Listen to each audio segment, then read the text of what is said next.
العلم هو النور الهادي والمفتاح لكل الخير من يرد الله به خيرا.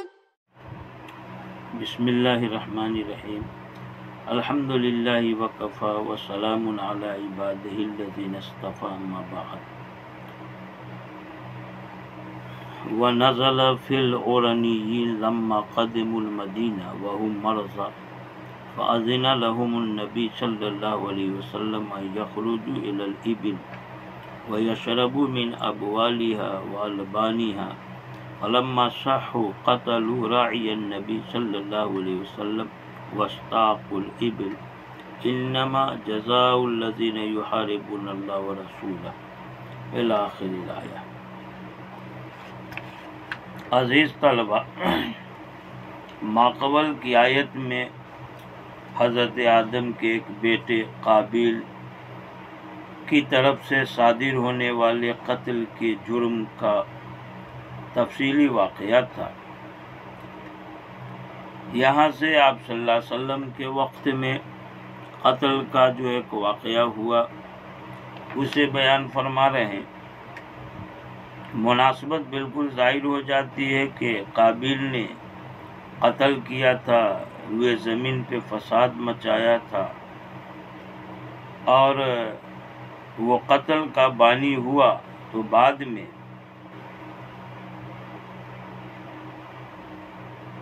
اور جو روئے زمین پہ قتل کا جرم ثابت ہوگا اس کی بنیاد گویا قابیل نے ڈال دی تھی. تو بعد میں جتنے جرائم پیشہ لوگ ہوں گے گویا وہ اسی کی ذریت میں سے ہوں گے. تو جیسے باپ نے کیا اسی طرح سے اس کی اولاد کر رہے ہیں. شان نزول بیان کرتے ہوئے مصنف نے وَنَزَلَ فِي الْعُرَنِيِّينَ لَمَّا قَدِمُوا الْمَدِينَةَ یہ پوری عبارت پیش فرمائی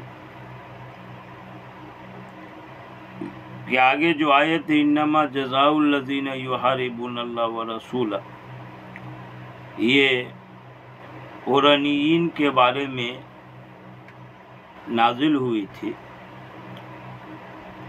عرنیین یہ عرنی کی جمع ہے.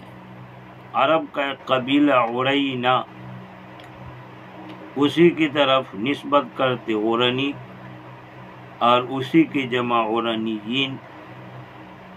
جیسے جوہینہ قبیلہ کی طرف نسبت کر کے جوہنی کہلاتا، اسی طرح عرینہ قبیلہ کی طرف منسوب ہو کر عرنی، اور اس کی جمع عرنیین. یہ عرب کا ایک قبیلہ ہے. اس قبیلے کے کچھ افراد تھے. روایت میں آتا ہے کہ 8 لوگ تھے. وہ مدینہ آئے تھے اور آپ صلی اللہ علیہ وسلم کے سامنے اسلام کو ظاہر کیا تھا. وہ سب بیمار تھے، آپ سے اپنی بیماری کی شکایت کی. تو آپ صلی اللہ علیہ وسلم نے انہیں حکم دیا کہ باہر صدقہ کے اونٹ چرتے ہیں. تقریباً 15 اونٹ تھے. کہا کہ ان اونٹوں کی طرف تم لوگ نکل جاؤ اور اونٹوں کے پیشاب اور اونٹ کا دودھ پیا کرو. چنانچہ انہوں نے ایسا ہی کیا. آپ صلی اللہ علیہ وسلم کا معجزہ کہ اونٹوں کے دودھ اور پیشاب سے ان کی وہ بیماری دور ہو گئی اور وہ لوگ صحت مند ہو گئے. لیکن کم ظرفی اور کمینگی کا مظاہرہ اس طرح کیا کہ جب اچھے ہو گئے تو انہوں نے اونٹ کے چرواہے کو قتل کر دیا اور صدقے کے اونٹ کو لے کے بھاگ گئے. اتنی نہیں بلکہ مرتد بھی ہو گئے. کئی جرم ثابت ہوا ان کی طرف سے. ایک تو محاربہ، جنگ جدال کیا، قتل کیا، چوری کی، ارتداد کیا. آپ صلی اللہ علیہ وسلم کو یہ خبر پہنچی. آپ نے کچھ لوگوں کو ان کے تعاقب میں بھیجا، لہذا وہ سب پکڑے گئے. آپ صلی اللہ علیہ وسلم نے حکم دیا کہ ان کے ہاتھ پاؤں عدل بدل کر کے یعنی دایاں ہاتھ بایاں پیر کاٹ دیں، ان کی آنکھوں میں گرم سلاخ پھیر دیں، انہیں گرم چلچلاتی دھوپ میں چھوڑ دے، اس طرح سے وہ مر جائیں۔ اس پر ایک سوال ہوتا ہے کہ آنکھوں میں گرم سلاخ پھیر دینا، بھوکا پیاسا گرم چلچلاتی دھوپ میں چھوڑ دینا کہ مر جائیں، ایسا کرنا تو مصالحہ ہے۔ یہ اللہ کی بنائی ہوئی شکل کو بگاڑ دینا بے جا ظلم اور زیادتی ہے۔ آپ صلی اللہ علیہ وسلم نے تو اس سے منع کیا ہے، پھر آپ نے خود ایسا کیوں کیا؟ ایک جواب یہ ہے کہ ان کے ساتھ یہ سلوک خود ان کے کرتوت کا بدلہ ہے۔ انہوں نے اونٹ کے چرواہے کے ساتھ ایسا ہی کام کیا تھا، اس لیے بدلے میں قصاصاً ان کے ساتھ ایسا کیا گیا۔ یا یہ کہ یہ ابتدا میں ہے، شروع اسلام میں ایسا جائز تھا، بعد میں اس طرح کرنے کو منسوخ کر دیا گیا۔ حضور نے کہا تھا کہ اونٹ کا دودھ اور پیشاب پیو۔ امام مالک رحمۃ اللہ علیہ نے اسی سے استدلال کیا ہے کہ معقول اللحم جانور جس کا گوشت کھایا جائے تو اس کا فضلہ پیشاب وغیرہ پاک ہے،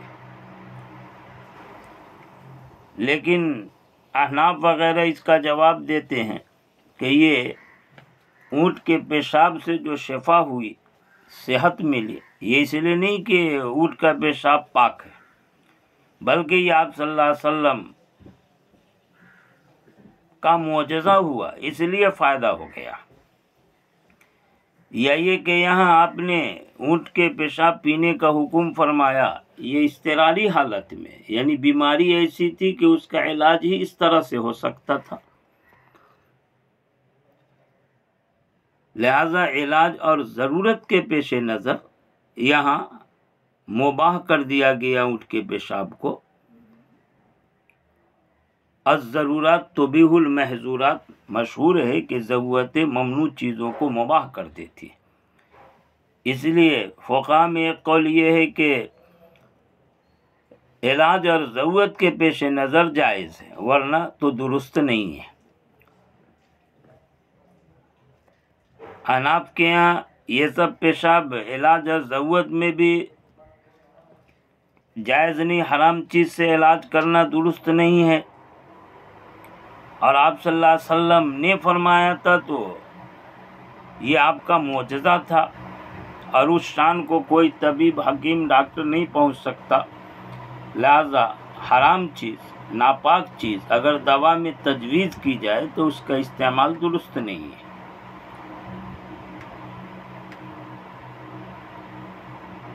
مصنف نے فرمایا کہ یہ آیت نازل ہوئی ہے عورنیین یعنی قبیلہ عرینہ کی طرح منسوب کچھ لوگوں کے بارے میں، بتایا کہ وہ 8 افراد تھے۔ لما قدم المدینہ، جب وہ مدینہ آئے تھے، وہم مرضى، مرضى مریض کی جمع ہے، اور وہ لوگ بیمار تھے۔ آپ صلی اللہ علیہ وسلم نے ان کو اجازت دی کہ وہ اونٹ کی طرف نکلے اور اونٹ کے پیشاب اور دودھ پئیں۔ پھر جب وہ صحت مند ہو گئے تو انہوں نے آپ صلی اللہ علیہ وسلم کے اس اونٹ کے چرانے والے کو قتل کر دیا، واستاقوا الابل، اور اونٹ کو ہنکا لے گئے۔ آیت نازل ہوئی انما جزاء الذین یحاربون اللہ ورسولہ، یقیناً ان لوگوں کا بدلہ جو اللہ کے رسول سے محاربہ کرتے ہیں۔ کوئی اللہ رسول سے محاربہ کر ہی نہیں سکتا۔ محاربہ تو با مفعلت سے اشتراک، یعنی حرب، لڑائی، جنگ کہ 2 مد مقابل ہوں آمنے سامنے، تو کیا یہ لوگ اللہ کو مد مقابل مان کر اللہ ان کے مقابلے میں آ کر آپس میں جنگ کر رہے تھے؟ مصنف نے اسی کا جواب دیا بمحاربت المسلمین، یہاں پر مضاف محذوف ہے۔ اللہ رسول سے محاربہ کرنے کا مطلب اللہ رسول کے نیک بندے، نیک امتیوں سے مقابلہ کرنا ہے، اللہ کے دوستوں سے، رسول کے دوستوں سے، یعنی مسلمان لوگوں سے۔ بے محاربت المسلمین، مسلمانوں سے محاربہ، جنگ کر کے وہ اللہ رسول سے محاربہ اور جنگ کرتے ہیں۔ یہاں پر یحاربون مضارع کا صیغہ لائے جس میں تجدد کا معنی، تو مطلب یہ ہے کہ یہ عمل ہو گیا اس وقت ایسا نہیں ہے، بلکہ یہ ہوتا رہے گا قیامت تک۔ ان لوگوں کی جزا، ان کا بدلہ جو اللہ رسول سے محاربہ کرتے رہتے ہیں، کرتے رہیں گے یعنی قیامت تک، بے محاربت المسلمین یعنی مسلمانوں کے ساتھ جنگ کر کے، وَيَسْعُونَ فِي الْأَرْضِ فَسَادًا، اور وہ زمین پہ فساد کے لیے سعی کرتے ہیں۔ فساداً یہ مفعول لہو ہو کر کے منصوب ہے، فساد کرنے کے لیے سعی کرتے ہیں۔ بقطعی طریق صورت بیان فرمائی مصنف نے، یعنی راستہ کاٹ کر، رہزنی کر کے، مال لوٹ لیا، جان مار دیا۔ ان لوگوں کی جزا، ان کا بدلہ یہ ان یقتلوا، کہ انہیں خوب خوب قتل کیا جائے، او یصلبوا، یا انہیں خوب خوب سولی دی جائے، او تقطع ایدیہم وارجلہم من خلاف، یا عدل بدل کر کے ان کے ہاتھ ان کے پیر کو کاٹا جائے، او ینفوا من الارض، یا انہیں زمین سے جلا وطن کر دیا جائے، دوسرے علاقے میں ہکال دیا جائے، قتل کیا جائے یعنی سولی دیے بغیر، یا سولی دی جائے یعنی قتل کر کے اور پھر قتل کے ساتھ میں سولی۔ سب کا مقصد یہ ہے کہ دوسروں کے لیے زجر ہو، توبیخ ہو کہ کوئی اس طرح نہ کرے۔ یہاں یقتل یصلب، یہ جو باب تفعیل سے ہے، یہاں تفعیل کی خاصیت تکثیر، خوب خوب قتل کیا جائے، خوب خوب انہیں سولی دی جائے۔ محاربین اس طرح جنگ کرنے والے، ناقتل قتال کرنے والے کثیر ہوتے ہیں، لہذا ان محاربین کی کثرت کی وجہ سے تکثیر کا معنی بتانے کے لیے یقتل یصلب باب تفعیل کا صیغہ استعمال کیا گیا کہ انہیں خوب خوب قتل کیا جائے، یا سولی دی جائے، یا ان کے ہاتھ ان کے پاؤں کو کاٹا جائے، من خلاف، خلاف کر کے، خلاف کا مطلب یعنی ہاتھ کوئی اور طرف کا ہو اور پیر کوئی اور طرف کا ہو، بتایا ایدیہم الیمنا، یعنی ان کا دایاں ہاتھ کاٹا جائے، وارجلہم یسرا، اور ان کے بائیں پیر کاٹا جائے، ہاتھ میں دایاں پیر میں بایاں، یہ خلاف یعنی عدل بدل کر، او ینفوا من الارض، یا انہیں زمین سے جلا وطن کر دیا جائے، دوسرے علاقے کی طرف انہیں نکال دیا جائے۔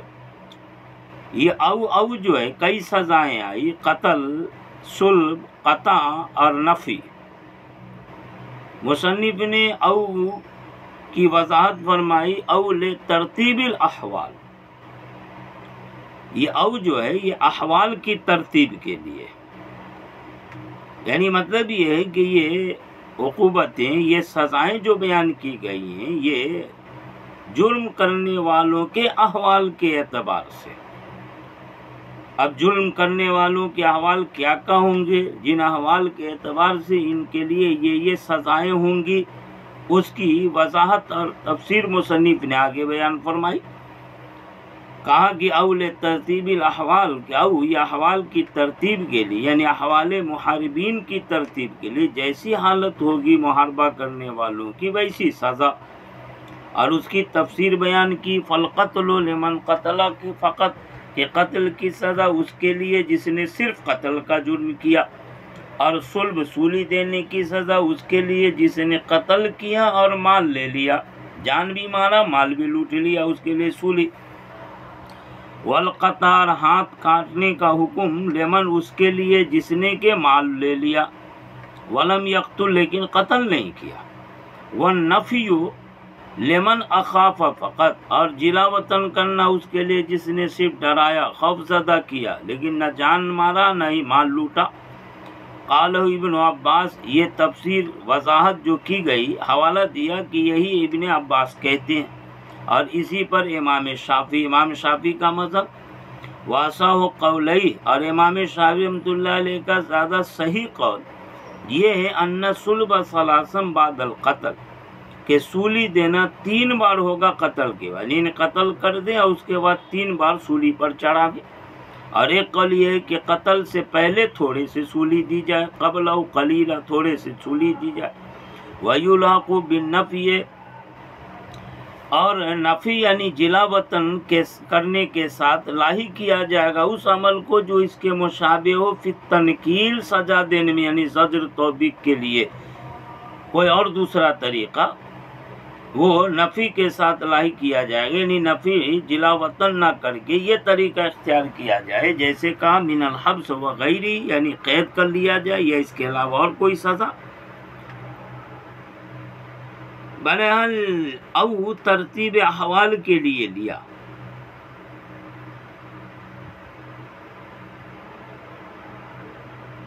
لیکن امام مالک رحمۃ اللہ علیہ فرماتے ہیں کہ او ترتیب کے لیے نہیں بلکہ تخییر کے لیے، یعنی یا تو یہ یا تو یہ یا تو یہ۔ تخییر کا مطلب حاکم کو اختیار ہوگا کہ جو مناسب سمجھے اس طرح کی سزا دے۔ امام کو اختیار ہوگا۔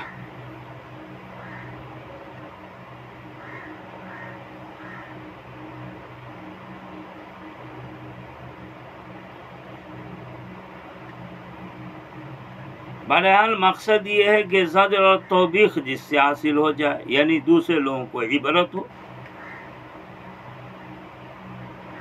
یہ جو کہا تھا کہ قتل سے پہلے تھوڑے سے سولی دی جائے،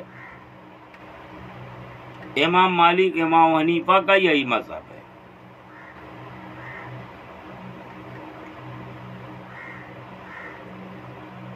اور آگے جو کہا تھا کہ نفی جلا وطن کرنے کے ساتھ اس کو لاحق کر دیا جائے گا جو سزا دینے میں جلا وطن کرنے کے مشابہ ہو۔ اس لاحق کرنے کی وجہ یہ ہوتی ہے کہ اصل میں جلا وطن کرنے کا مقصد ہے عام مخلوق سے، عام لوگوں سے اس کو دور کر دینا،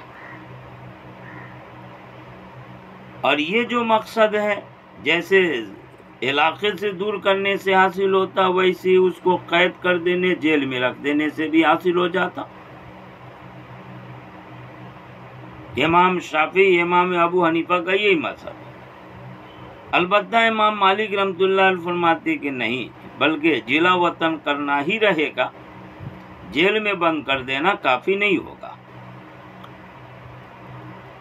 فرمایا ذالکا لہم خزی فی الدنیا، یہ ذالکا کا مشعل نکالا الجزاء المذکور، یہ جو مذکورہ بدلہ بیان کیا، مذکورہ جزا بیان کی، لہم ایسے لوگوں کے لیے خزی فی الدنیا، یہ دنیا میں رسوائی ہے، اور ان کے لیے آخرت میں عذاب عظیم۔ فی الدنیا کا تعلق خزیون سے ہے، اور فی الآخرہ یہ متعلق ہے عذاب عظیم سے۔ تو مطلب یہ ہے کہ اس جزا اور اس بدلے کی ایک حیثیت دنیا کی ہے، ایک حیثیت آخرت کی۔ دنیا کے اعتبار سے رسوائی اور آخرت کے اعتبار سے عذاب عظیم، جہنم کا عذاب۔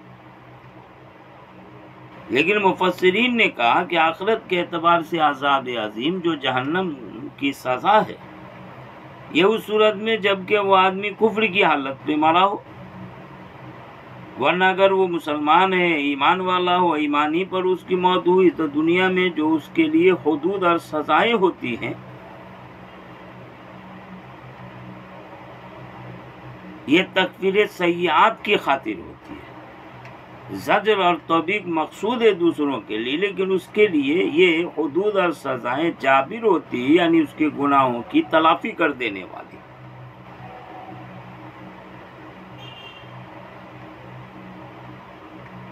چنانچہ آگے الا الذین تابوا من قبل ان تقدروا علیہم سے استثناء کرتے ہوئے مزید اس کا دوسرا حکم بیان کیا جائے گا کہ یہ سب سزائیں ہیں، لیکن جو آدمی توبہ کر لے تو اس کے لیے کیا ہوگا تفصیل سے آگے بیان فرمائیں گے۔ کل انشاءاللہ اس پر کلام ہوگا۔ وآخر دعوانا ان الحمدللہ رب العالمین۔ السلام عليكم، لا تنسوا الاعجاب بالفيديو والاشتراك في القناة تشجيعا لنا لنستمر بنشر المزيد إن شاء الله.